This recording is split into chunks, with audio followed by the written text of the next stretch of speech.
नमस्कार मित्रों, आप सभी का हमारे चैनल कृष्ण वाणी में स्वागत है। आज हम श्रीमद् भगवत गीता अध्याय 2 श्लोक 19 से लेकर श्लोक 21 तक गीता का सार का अर्थ, अनुवाद और व्याख्या विस्तार से जानेंगे। उससे पहले अगर आपने हमारे चैनल को सब्सक्राइब नहीं किया है तो तुरंत सब्सक्राइब कर लीजिए ताकि आपको ऐसी ही नई ज्ञानवर्धक और प्रेरणादायक वीडियो सबसे पहले मिलती रहे। और वीडियो को लाइक कीजिए और कमेंट में जय श्री राधे कृष्ण अवश्य लिखें ताकि श्री कृष्ण की कृपा आप सभी पर हमेशा बनी रहे। तो चलिए इस महत्वपूर्ण ज्ञानमय यात्रा की ओर आगे बढ़ते हैं।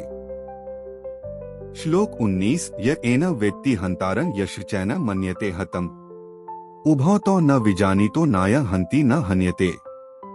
यह का अर्थ है जो, एनम का अर्थ है इसको, व्यक्ति का जानता है, हंतारम का अर्थ है मारने वाला, यह का अर्थ है जो, च का अर्थ है भी, एनम का अर्थ है इसे, मन्यते का अर्थ है मानता है, हतम का अर्थ है मरा हुआ, उभौ का अर्थ है दोनों, तो का अर्थ है वे, न का अर्थ है कभी नहीं, विजानीतः का अर्थ है जानते हैं, न का अर्थ है कभी नहीं, अयम का अर्थ है यह, हंति का अर्थ है मारता है, न का अर्थ है नहीं, हन्यते का अर्थ है मारा जाता है।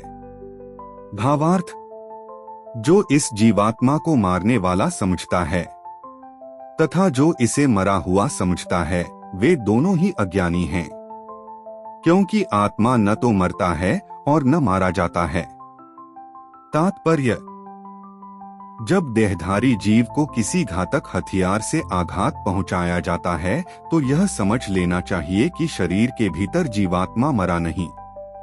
आत्मा इतना सूक्ष्म है कि इसे किसी तरह के भौतिक हथियार से मार पाना असंभव है, जैसा कि अगले श्लोकों से स्पष्ट हो जाएगा। नहीं, जीवात्मा अपने आध्यात्मिक स्वरूप के कारण वध्य है। जिसे मारा जाता है या जिसे मरा हुआ समझा जाता है वह केवल शरीर होता है, किंतु इसका तात्पर्य शरीर के वध को प्रोत्साहित करना नहीं है। वैदिक आदेश है, मा हिंस्यात् सर्वा भूतानि, किसी भी जीव की हिंसा न करो। नहीं, जीवात्मा अवध्य है का अर्थ यह है कि पशु हिंसा को प्रोत्साहन दिया जाए। किसी भी जीव के शरीर की अंधिकार हत्या करना निंद्य है और राज्य तथा भगवद विधान के द्वारा दंडनीय है, किंतु अर्जुन को तो धर्म के नियमानुसार मारने के लिए नियुक्त किया जा रहा था, किसी पागलपनवश नहीं। श्लोक 20 न जायते म्रियते वा कदाचि नाय भूत्वा भविता वा न भूयः अजो नित्यः शाश्वतोऽयं पुराणो न हन्यते हन्यमाने शरीरे। न का अर्थ है कभी नहीं, जायते का अर्थ है जन्मता है, मृते का अर्थ है मरता है, कदाचित का अर्थ है कभी भी, भूत, वर्तमान या भविष्य।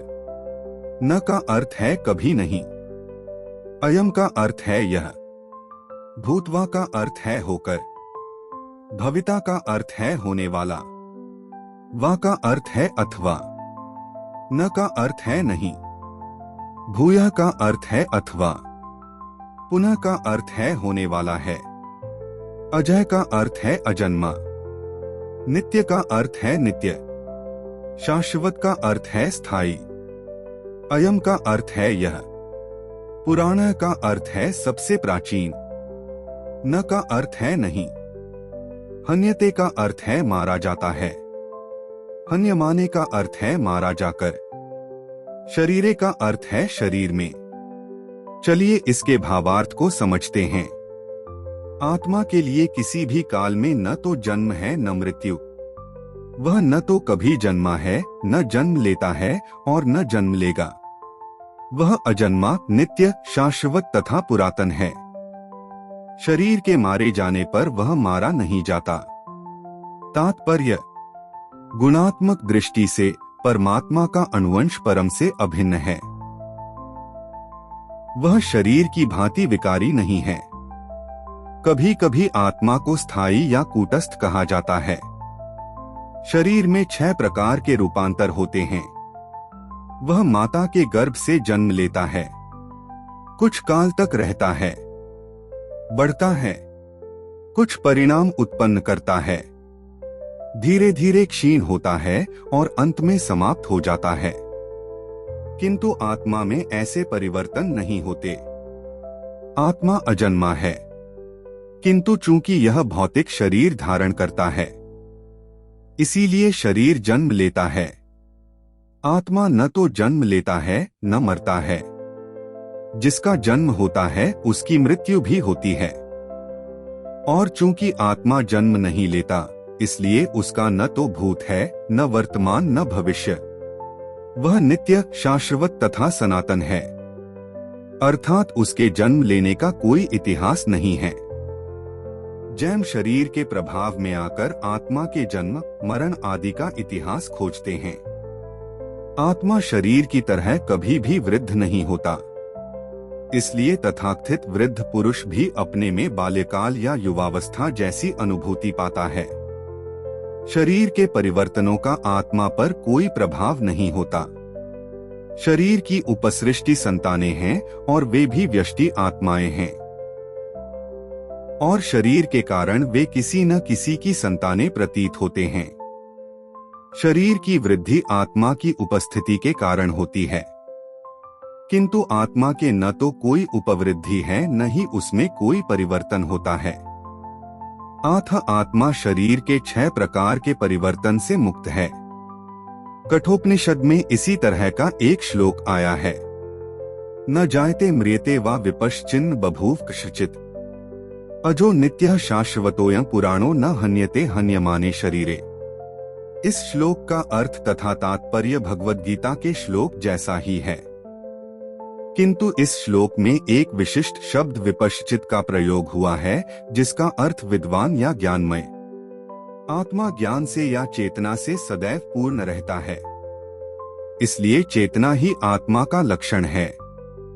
यदि कोई हृदयस्थ आत्मा को नहीं खोज पाता, तब भी वह आत्मा उपस्थिति को चेतना की उपस्थिति से जान सकता है।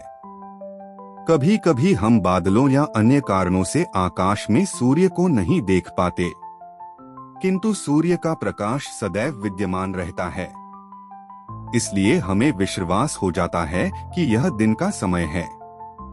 प्रातःकाल ज्यों ही आकाश में थोड़ा सा सूर्य प्रकाश दिखता है, तो हम समझ जाते हैं कि सूर्य आकाश में है।